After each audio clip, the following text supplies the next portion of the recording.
Hi, Cancer. Welcome to your March 2021 General Tarot Update. It's Raina here.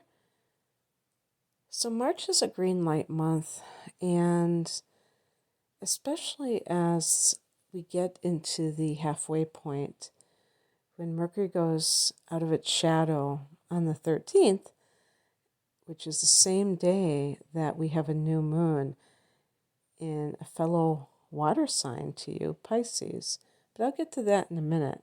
I just wanted to let you know that if you have any kind of things you'd like to launch, new directions you'd like to go in, you might be very well supported in March. And of course, there's always that vibe, especially if you're in the Northern Hemisphere, of springtime and new beginnings. And the astrological new year is on the 20th. So that is one of the power periods in the year as well.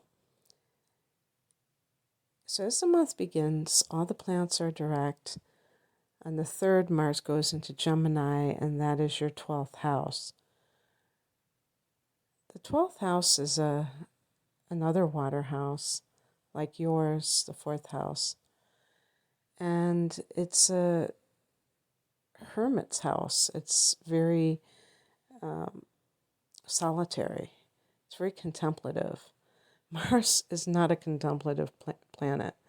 Mars is all about action. So, needless to say, we could be talking about oil and water with these two energies kind of coming together, but it's more like fire with Mars and water.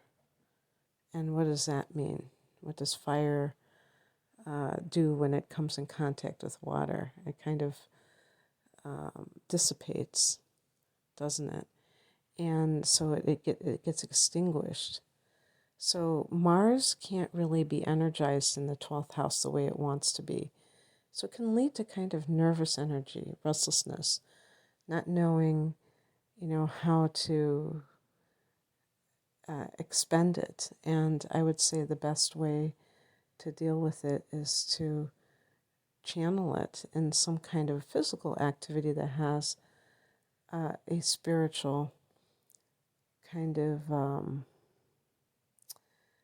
what I would call, a spiritual connection, like hatha yoga. That's what I always talk about. If you feel that way, now you may not feel that way because you're a water sign and you may be used to being meditative as it is. Perhaps if you were a fire sign or an air sign and you were more hyperactive or what have you, that would be more of a challenge. But in case you have inner planets and fire, like in your case, maybe Leo or something like that, I think you could have Mars in Aries, though, or even Gemini. That could make you a lot more antsy, if you will.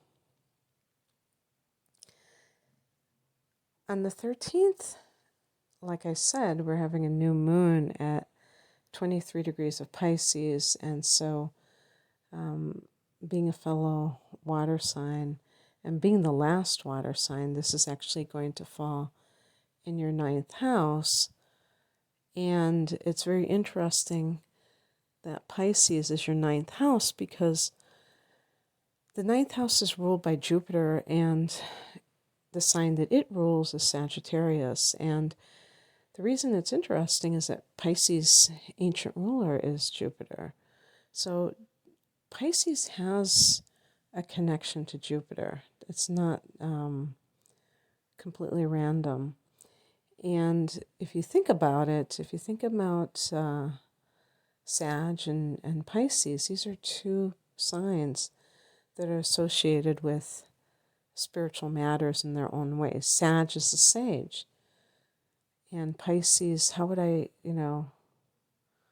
talk about Pisces? The clairvoyant, the psychic, the mystic. And a new moon in this 9th house can be new beginnings that can run the gamut from entering, starting a new course at the university, or entering a university, re-entering if it's something that you had given up and you're going back. It's higher learning. It's the place of abstract knowledge. So any kind of coursework that you do that has that kind of philosophical or spiritual, religious feel to it is supported and connected to that. It's the house of long distance travel. So are you embarking upon a trip far away? Just even your philosophy of life, your mindset as it relates to how you think about life, may be on a new course. And certainly with Cancer, because Neptune is in its own sign of Pisces, it is also, transiting this house. And so this may have already brought you some spiritual influences and gifts. And actually, Neptune will be engaged in this, be in conjunction with this new moon. So it's very idealistic, and it has a very dreamy, spiritual vibe to it. And for you, this can even be like, to me, a new lease on life. Because ninth house is very positive, and Neptune is very idealistic. I think it can be a very beautiful time for you. On the 15th, Mercury goes into this house as well. So for sure, this is a month of a lot of thinking about your life from the bigger perspective. So if you were experiencing transits, Cancer, with plants in the 6th house, I might say that's a very practical time for you, where you need to engage your life in a very grounded way. This is so not the case. Now it will be when you start having transits into Aries, and actually that is coming up as I talk about these things, because that's an earth house again. The 10th house, just like the 6th house, is an earth house, and this time ruled by Capricorn. So Mercury in the 9th could even be like paperwork that's related to some kind of passport or something like that. Getting that together. Now, again, we just had Mercury come out of its shadow. Maybe we had some kind of snafu with a passport that has gotten resolved. That could certainly be. Mercury is about studying, so definitely anything of a religious nature that you're studying right after that new moon could be some kind of a new coursework. On the 20th, astrological new year in fellow cardinal sign of Aries, 10th house of career, baby. That's where you have it. And this is going to start seeing transits in this area and kind of breathing life into it. And not to say that when transits occur that's the only time when you can experience new beginnings or, good fortune or anything like that. It's just that this is particularly emphasized. On the 21st, Venus goes into Aries as well. And so in that 10th house of career, Venus can make you attractive to people in positions of authority. And why is that important? Because they can help you. They can help you get ahead. And if you are in a career, influential people may want to help you at this time. And Venus can bring money into the house that she transits in. 10th house, we're talking about the career. So you could be talking about a raise, perhaps. I'm not saying it's going to happen, but, that's one of the possibilities. On the 28th, and by the way, maybe you'll meet somebody through your career that is a love interest. On the 28th, a week later, the moon in another cardinal sign, full moon, 8 degrees of Libra, the full moon.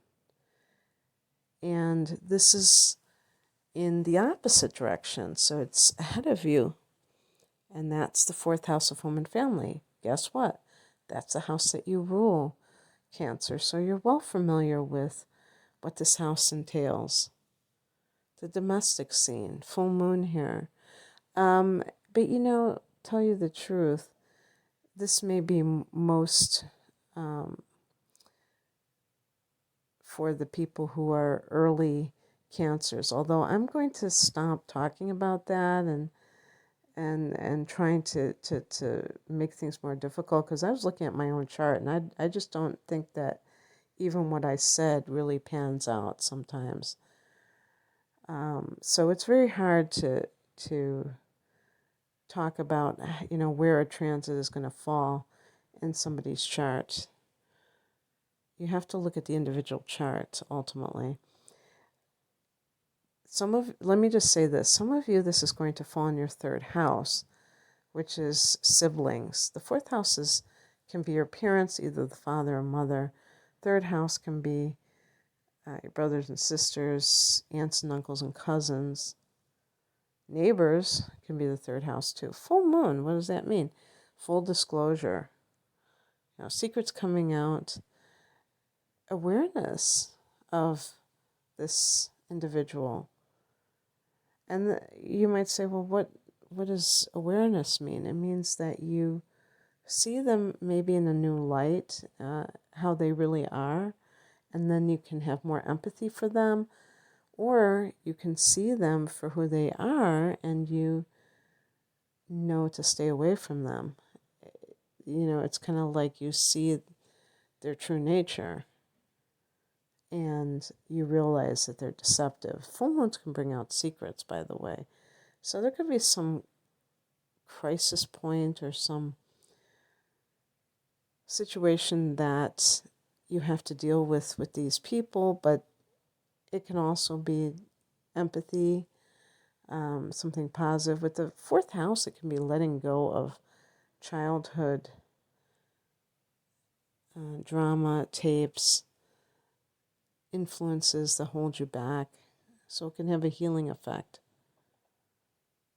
So, and be very emotional, of course.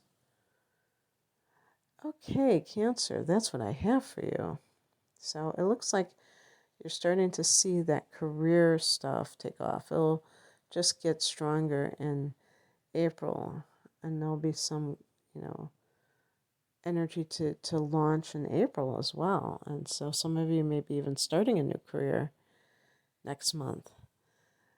But that's what I have for you. If you would like a private reading, I have combination specials with the tarot and astrology.